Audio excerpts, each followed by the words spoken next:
It started last night. The first of 2 episodes of Ronaldo with Piers Morgan. The first part of the Ronaldo interview was aired. He was hitting out at various people. We'll get to that in a second. But largely, what was your takeaway from what you saw so far? Well, not a lot, really. I mean, if the object of the aim was to get ratings, then Talk TV did a magnificent coup. If the object of the interview, if you can laughingly call it an interview, was to ascertain facts and to get some sort of pushback and intellectual capital behind what is the issue, then we learnt very little. What it was sports equivalent of when Harry and Meghan met Oprah Winfrey. And ironically, Piers Morgan called that a WHINE-A-THON. So make of that what you will. I'm not interested in Harry and Meghan meeting Oprah, but I'm certainly interested in this. And I thought there was much in it. There was much in it. It was a one-directional interview. In terms of, an interview is where someone gives you some information, you interrogate it, you push back on it, and you evaluate it. This was a one-way transaction. This was Ronaldo, for whatever reason, and I suspect the reason is he wants to exit Manchester United and he wants to do it in a way that best suits him, was laying as much of the reasons why he's unhappy. Some of them, you have to be very sensitive with, because for obvious reasons, and other parts of it you have to look at it and go, well, why wasn't that interrogated? Why wasn't that evaluated?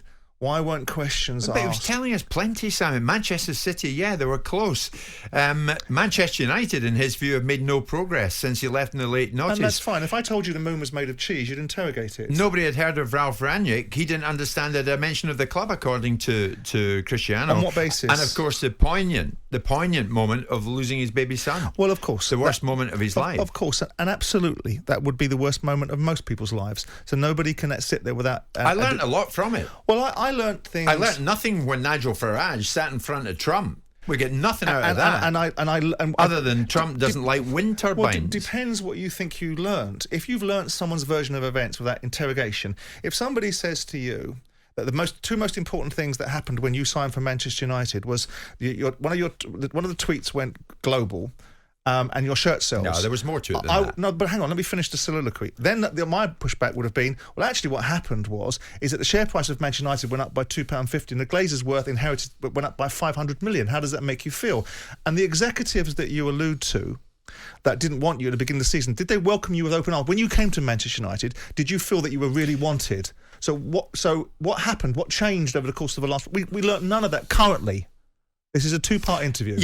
Currently, what we saw was precisely what I'd anticipate. We saw two friends having a conversation in a manner that was an advertorial. It was basically Cristiano Ronaldo telling us why he has a grievance against his circumstances in Man United, and there was no current pushback against that narrative. Who's jealous of him? I don't understand that. Who would be jealous of him? Who's jealous of him? Well, lots of people would be jealous of someone that's successful. Unfortunately, it's an unedifying trait that exists in society, that people have green eyes towards what other people have. And they'll look at him, and they'll look at the fact he's achieved an enormous amount of success, deserved, by the way, because of his innate talent. They'll look at his financial standing, they'll look at his recognisability around the world, and there'll be a selection of people, and the journalistic trade is rife with it, that has an outlook of bringing people down. Now, either he's bothered by it, or he's not, because he starts the interview saying that he doesn't like it, then he tells you he's not bothered. Who's tried to bring him down? You see, that's what I'm saying. I don't understand that. Who's tried to bring him down? You just alluded to it. You just said, why would the Portuguese press be writing negative articles? He's saying it. Yeah. So again, Jim, you'd have asked him the question, which Portuguese press are doing it and in which manner? But that question wasn't asked. It was a fact accepted. I'm going to tell you what my woes are, and no one's going to challenge them, and it's a one-way transaction, and we'll talk about little things like how we didn't press during the course of the team. It was not an interview. It was an advertorial. What about the fact that he loved Ole? He felt that he needed more time. Because he's his mate. That younger players live in a different era. They don't suffer. They don't care. They lack hunger like previous generations. But Ollie needed more time to do what? To systematically dismantle the last vestiges of any standard inside Man United, to turn it into a club that had no standards whatsoever. Is that what I mean? It's preposterous nonsense, and it's unchallenged. Yeah, so far it's a hell of a lot better than when Nigel met Donald. But you just turned around and said to me you didn't care about the Meghan Markle interview, and I don't care about when Nigel met Donald. I care about this interview. I care about the fact this is billed as the most substantive interview, and it's not. It is by the very definition, it is in the Meghan Markle, Prince Harry territory, a have an unchallenged interview that simply is a whine-a-thon. It is what I haven't got. Oh, you didn't like the jacuzzi. The jacuzzi hasn't changed in 15, 16 years. Oh, so what? What are we talking about here? I mean, is this what the world's arguably greatest player has got nothing better to do with his time? That was part of a bigger point, though. He didn't go to Manchester United's been left behind. He didn't go to Manchester City because of his innate loyalty to Manchester United and Alex Ferguson. What a load of old pony. Why wasn't that pushed back on and said perhaps Man United paid you more money? Or there might have been certain observations that Man United gave to you that gave you a feeling that you was better off at Man United. But it certainly wasn't steeped in any loyalty, because if you had any loyalty, you'd be behaving differently during the course of the last 12 months. You're the one that's caused some of these problems around yourself. Own it. Nobody's interested in how handsome you are. Maybe Wayne Rooney and maybe these guys and Gary Neville have the courage of their convictions to call it for what it is. Was there anything in there that was a sackable offence? Not really. No. What's he said? What's he said besides the tragedy in his personal life, which we all empathise with? Mm-hmm. What has he actually said of any substance? This is the world's greatest player. Is this what they've become? So far, the club hasn't been brought into disrepute by him. Well, he's brought himself. He brings himself into disrepute by the things that he does and things that he says, because he damages and diminishes his reputation. He's a leader of men, not a whiner, not someone that doesn't get precisely what he wants when he wants it.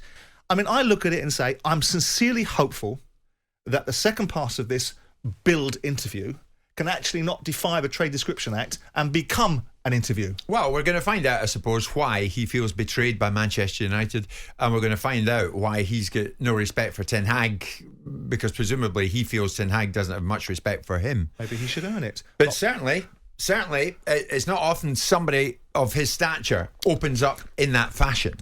And I think that is a point that you would take. And you can, yes, because it's a self-serving exercise. It is an exercise to facilitate an end game for who? Who is the beneficiary of this interview? The beneficiary of this interview will be Ronaldo, to position himself in some way as a victim of something. Mm. And I don't admire that. You might suggest that you're being imparted with information. That's wonderful. But surely good journalism, and Piers Morgan is a brilliant journalist, but this was two mates sitting across a table from one another, and there was no challenge to the information.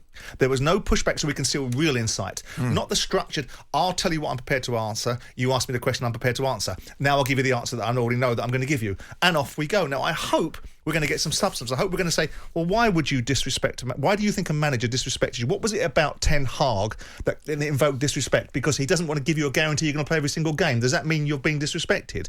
Does your legacy carry through the rest of your life? Should you still be playing when you're 60 by that logic then? Okay, let's see what happens tonight. But so far, what was your takeaway from the first part of this two-part Cristiano Ronaldo interview with Piers Morgan? Shoot us a message. We'll read them out. 81089. It's Jim White and it's Simon Jordan. We're live on talkSPORT. Jim White and Simon Jordan. Monday to Friday mornings from 10 on AM, on DAB, via the talkSPORT app and on your smart speaker. talkSPORT.